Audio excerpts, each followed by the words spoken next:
Suzana, Ratu Filem Setan. Agak kontroversi sikit tajuk kita pada kali ini.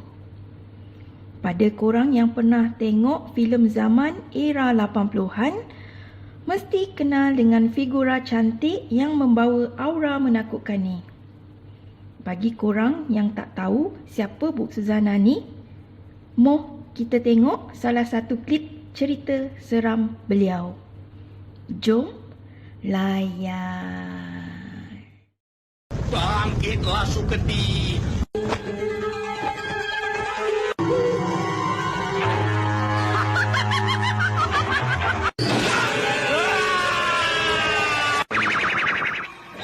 Boleh saya berkenalan?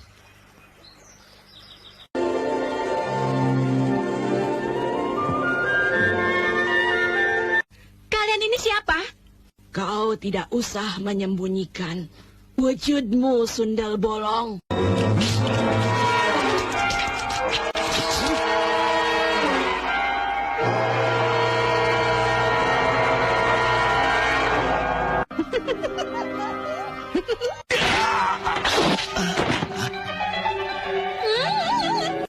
Jangan ganggu kuburan anakku.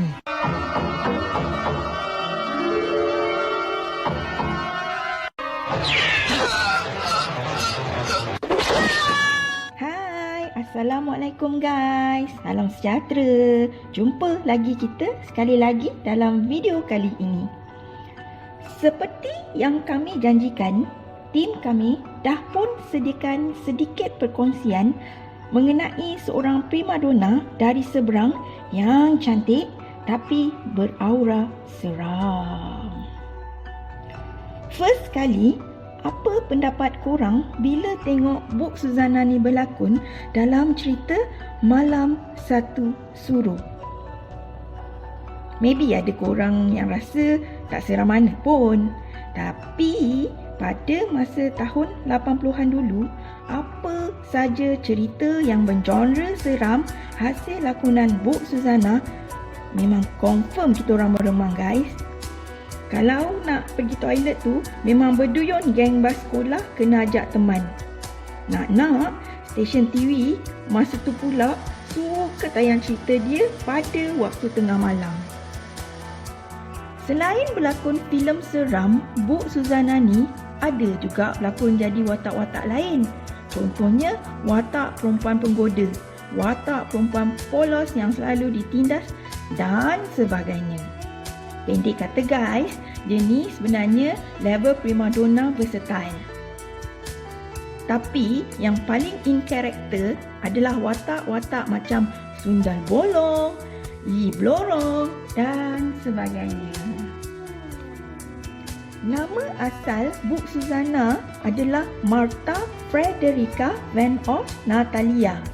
Beliau ni beragama Kristian. Pada 13 Oktober 1942, dia ni dilahirkan di sebuah tempat bernama Bogor di Jawa Barat, Indonesia. Bu Suzana ni ada darah mix Jerman, Belanda, Manado dan juga Jawa. Sebab tu muka dia cantik dan lawa guys. Mak dengan ayah dia juga adalah orang-orang seni. Selain berlakon dalam filem-filem horror, Bu Suzana ni juga ada rakam album dengan suami dia, Diki.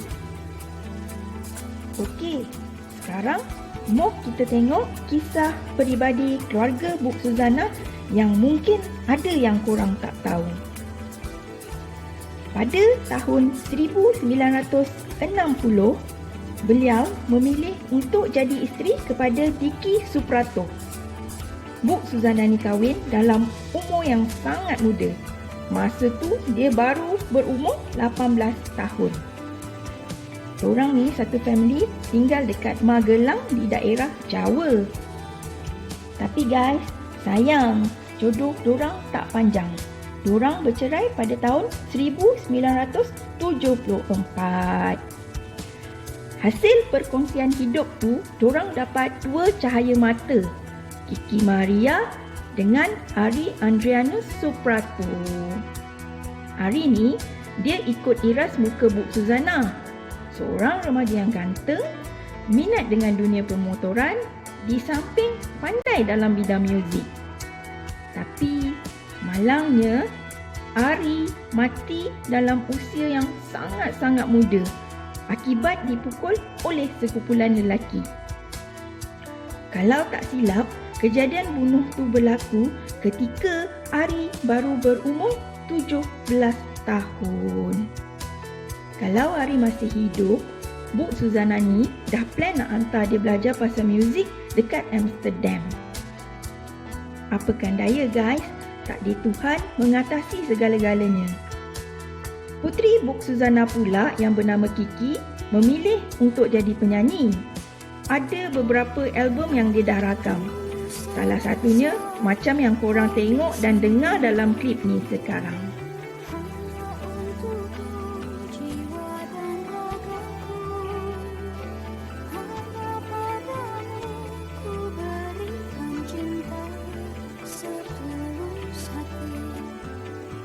Lepas perkahwinan yang first gagal, Bu Suzana ambil keputusan untuk kahwin lagi.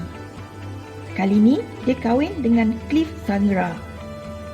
Marriage diorang kekal sehingga beliau meninggal dunia pada umur 66 tahun.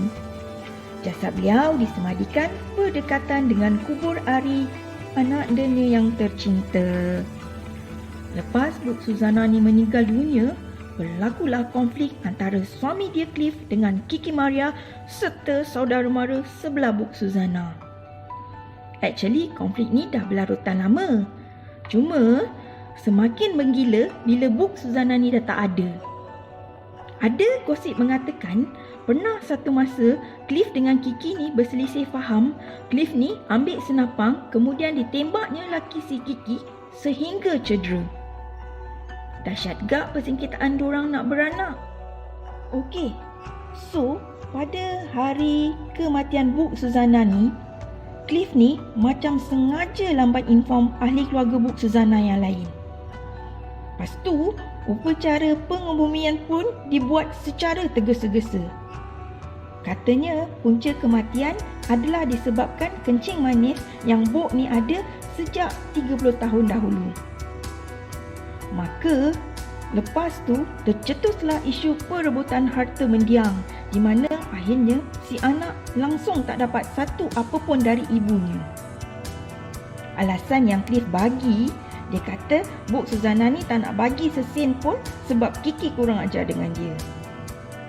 Kiki ada juga request untuk buat postmortem atas kematian ibu dia sebab dia suspek Cliff ni ada komplot bunuh mendiang.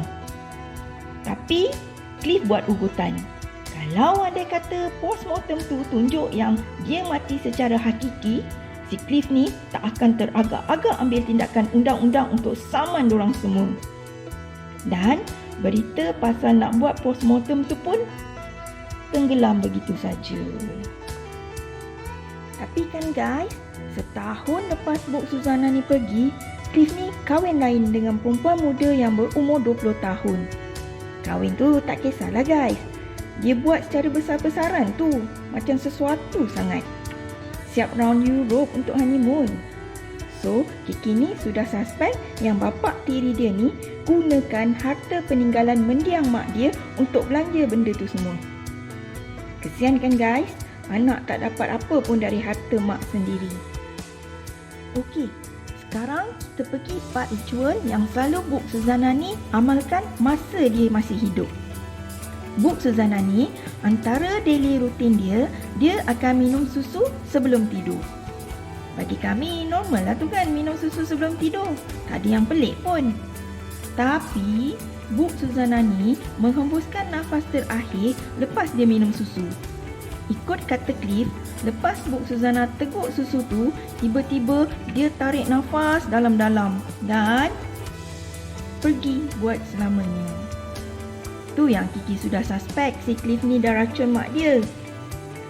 Selain daripada itu, masa buat ritual, Bu Suzana ni suka sangat makan bunga melati. Tak sure atas sebab apa. Tapi ikut kata Buk Suzana, tak ada sebab khusus pun kenapa dia makan bunga melati tu. Just sebab dia dah terbiasa dari kecil bunga melati tu ada kat keliling dia. Untuk aktiviti ritual pula, Buk Suzana ni ada sediakan bilik khas dan seorang pun tak dibenarkan masuk. Kalau dia buat ritual guys, kadang-kadang makan masa berhari-hari, berminggu-minggu dan ada masa sampai berbulan-bulan.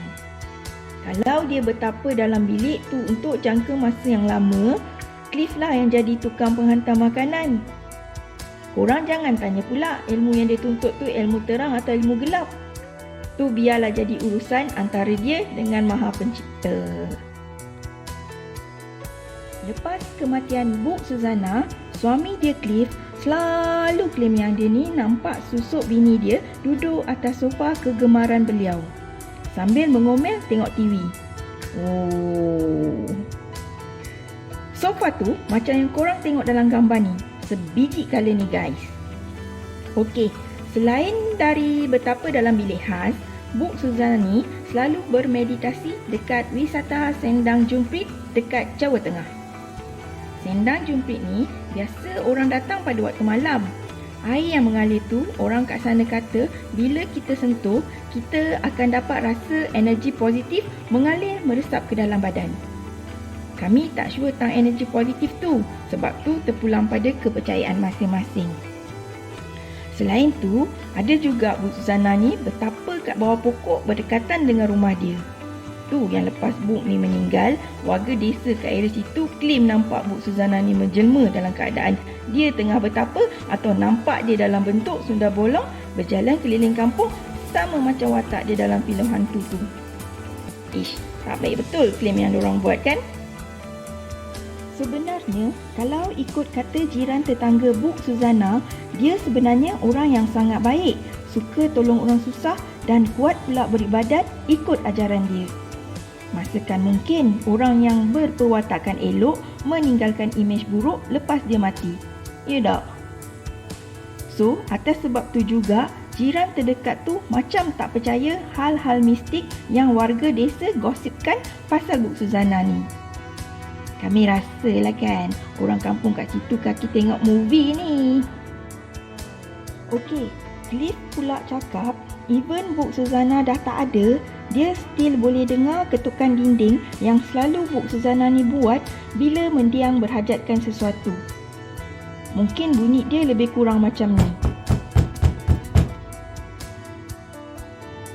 Cerita dari penjaga kubur pula, dia kata dia ada terserempak dengan Buk Suzana kat kubur. Masa tu, Buk ni tengah senyum mesra kat dia. Bayangkan guys, seram ke hidup? Bila penjaga kubur tu cerita pengalaman tu kat grup paranormal, diorang suruh dia bagi tahu kat Cliff yang Suzana cuba nak sampaikan mesej yang beliau nak jumpa dengan dia. Tapi Cliff cakap tu semua mengarut. Masakan orang yang sudah mati boleh berhubung dengan manusia. Tapi peliknya si Cliff ni sendiri pernah claim kata dia nampak jasad Buk Suzana ni duduk atas kubur masa dia datang ziarah kubur beliau. Bukan tu je, Cliff pun pernah cakap Buk Suzana pernah ziarah beliau dan ucapkan selamat tinggal. Tang tu Cliff percaya pula. Entahlah guys, tak tahu nak cakap macam mana. Yang penting kita jaga hal kita dan jangan sibuk hal orang lain. Kalau nak beramal, pastikan ilmu yang kita belajar tu ilmu yang bersih, bukan ilmu yang ada unsur-unsur gelap. Okeylah guys, sampai sini dulu video kami. Kita jumpa lagi di video akan datang, insya-Allah. Bye guys, stay tuned and stay safe.